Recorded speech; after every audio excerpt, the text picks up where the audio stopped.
Guys, welcome back to the channel. Today we're going against a new series against Randy Sullivan.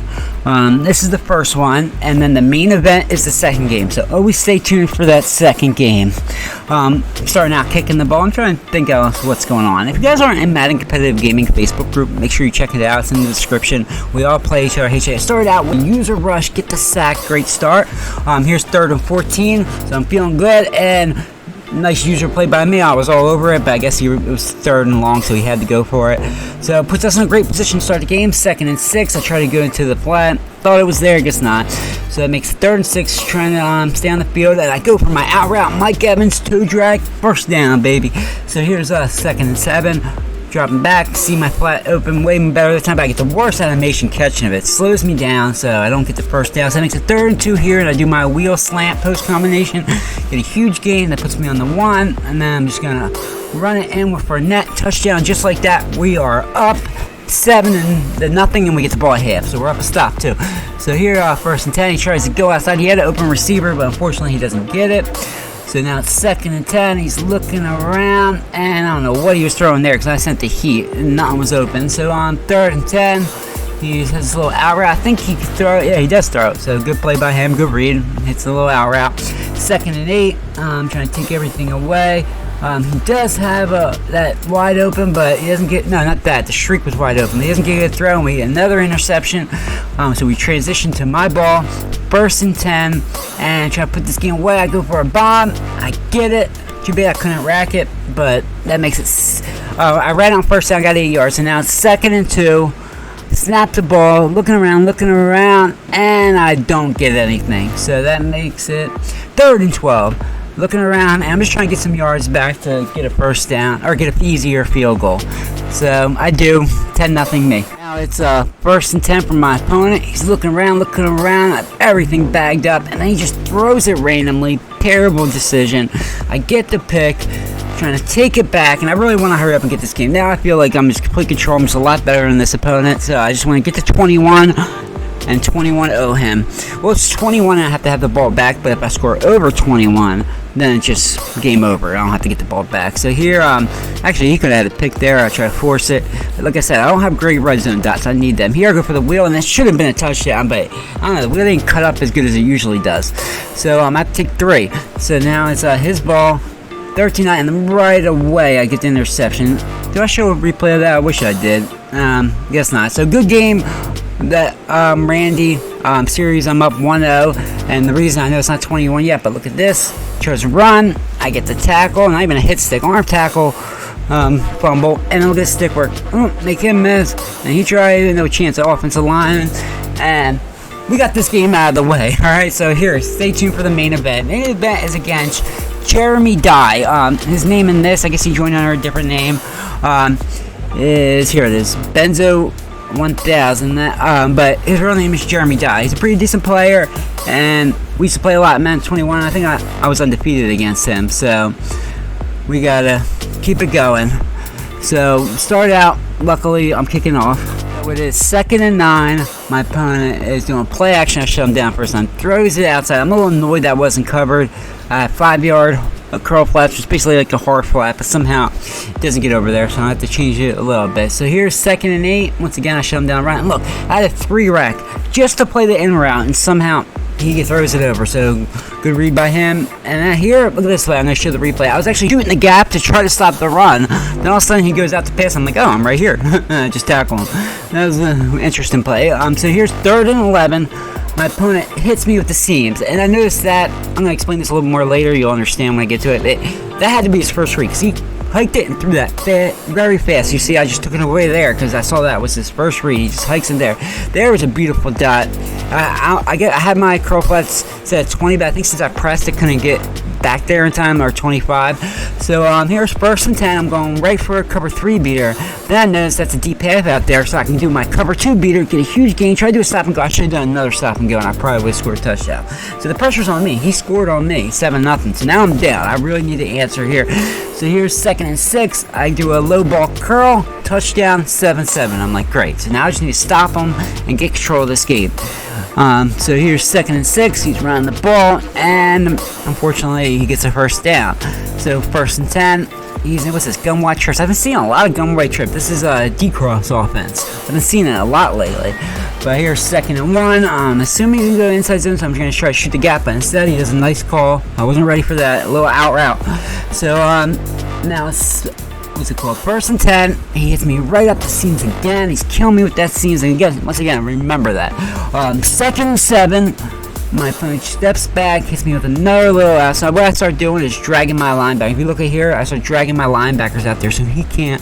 I don't think I do it yet, but I do it later. Here, once again, he hits me with a dot.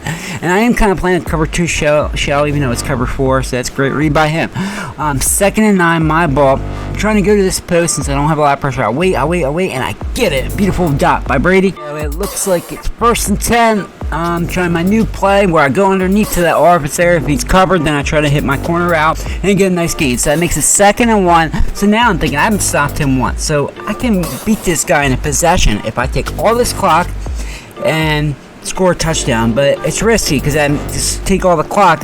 I can't just get in a touchdown right away.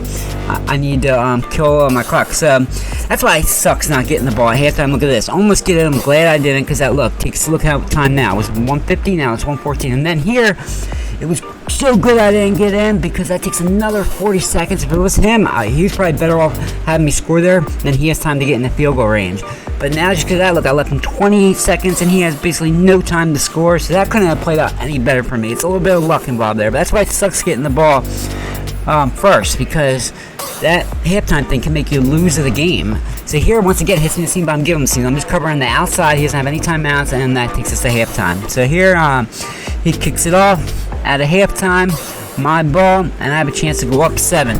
And now he'll have the pressure on him, and I'll be up in possession. So here, I started out, noticed he was running some cover 2. So what I do, go to my cover 2 here. He must have had his zone drops really deep, because it took a while for Miller to clear that corner. But I do, and I get a touchdown. My cover 2 beater, and just like that, I'm up 7. Instead of trailing the whole game, halftime he got me up to 7. So here, I'm like, hey, this guy's dying me. He's always finding something. I gotta switch to man there. God, if it was anybody else but Rodgers, that's a pick. The playmakers are running back, but I'm like, oh, I'm about to go pick this, but Rodgers just zips it in there so fast. So now it's 1st and 10. He's just moving the ball once again. I just cannot stop him. So here's 1st and 10. He's looking around, and he makes the throw late, penalty, and that pushes him back. And now it's 2nd and 15. So here he's looking around once again, and man, I feel like I have everything taken away, and somehow that in route, my guy was in perfect position, shaded inside, but that's Devontae Adams, they say. So this is my red zone defense. I don't know if you saw how it's set up. Or my red zone defense. Here I'm just selling out on the run. I actually run commit, spot both of my safeties, and I want to make them have to pass. So this is my run defense. See 2 hook girls from the safeties, and my 2 outside linebackers, and curl flats, and I play sticks. And I switch up who is going to be manned up and who's not, because there's going to be 1 or 2 players not manned up with this defense. So you got to make sure they either run into the zone or you use them. So here on 3rd and goal, he's looking around, and if I was him right here, I would have kicked 3. I get going for it because who knows, you might never have a chance. He's not stopping me on defense. I understand going for it. Maybe it was the right call. And I actually thought that was open, but it was a bad pass by Rodgers, and we get the stop finally stop him. So now I have a chance to take control of this game. If I score a field goal, or that's why you want to kick a field goal there, because now I just need a field goal to go up to 2 scores. So here I hit my flat, and I'm moving the ball. I'm like, all right, this game is over. He didn't dot me all game, but I just need a field goal, go up 2 possessions, and that's it. It's never that easy, is it? So here, look at this play. 2nd and 10, and tell me what you think. Go to the flat, and once again, every pick I throw is a pick 6. That's devastating. Luckily, I'm up 7, but here, look at the replay. Look, I see about like 4 yards there, but for some reason Tom Brady threw it to his left shoulder instead of his right shoulder behind. I don't think that should have been an interception. I think it should have been, like, at worst, a breakup. But it was. Here I find a beautiful dot. I thought he was going to be a man. He wasn't. But luckily, my slant gets open and I throw it. So now it's 2nd and 6. I just gotta forget. Last video I got tilted. I'm like, no more getting tilted. I just gotta play right here. I don't know why he didn't follow him with the playmaker. I don't know if he was afraid of that A route, the corner route. I was gonna throw the corner route because they just bounce up too many times and he ended up throwing a pick. I'm like, no mistakes here. Here's 1st and 10. Get a nice run. Try to get a little sticky, but I don't. So now it's 2nd and 10. Remember my last video where I got picked off? He was covering the drag. This time doesn't get picked off. Hit the corner route, and I'm back up by 7. I'm feeling great. So here, the title where I'm going to make it. Does a kickoff decide the game? Look at this. muffs the kick. He has to go back. He can't just let go out because he doesn't almost get a safety. So then that's bad enough. And then coming right out, look what he does. Kicks a penalty, audible too much, and now he's at the 1 yard line. So look at this from earlier in the replay, earlier in the game. This is a replay from earlier. He's done this a few times. See how he hit that quick seam? So I'm like, all right, I can't let him do that again. There, I go out and I go to his first read, the seam. I picked it up, touchdown, and now we're in complete control of this game. I was pumped up after that play. It felt great, and I'm like, God, he's done me all game, and I finally get to stop. Great game for YouTube. I'm loving it. So here's 1st and 10. He needs to score fast, but basically, I hate to say this because I don't want you guys to turn it off, but this game's over just because if he had timeouts, it wouldn't be close to being over. But since he used all of his timeouts already, I don't see how he can win. There, he threw right at my user. Lucky I didn't pick that off. Here's 1st and 10. And he's been dotting me all game too. I feel kind of fortunate to be in such good control of this game. So here's 1st and 10. Minute and 34 seconds left. He needs to score fast. These little dumb plays. I'm covering the sideline. I'm giving him all that. He needs to score fast here. Finally hits me with a nice good dot, moving the ball up. So now it's 1st and 10, 54 seconds left. And he takes off with Rodgers, and it's a bad day. Gets sandwiched by 3 players. Fumble. I could have took it all the way back, but I just give myself up. So, good game. Benzo died, so I'm going to call him series. I'm up 1-0. Guys, thank you so much for watching. Oh, yeah, let's look at the stats. And I was looking at these earlier. Look at it. They're almost identical. We almost played the exact same game. The difference was I had 2 takeaways. He only had 1. So, and I was a little more efficient if you look at the QB stats. But, guys, thank you so much for watching. Please subscribe if you haven't and like the video. Thanks.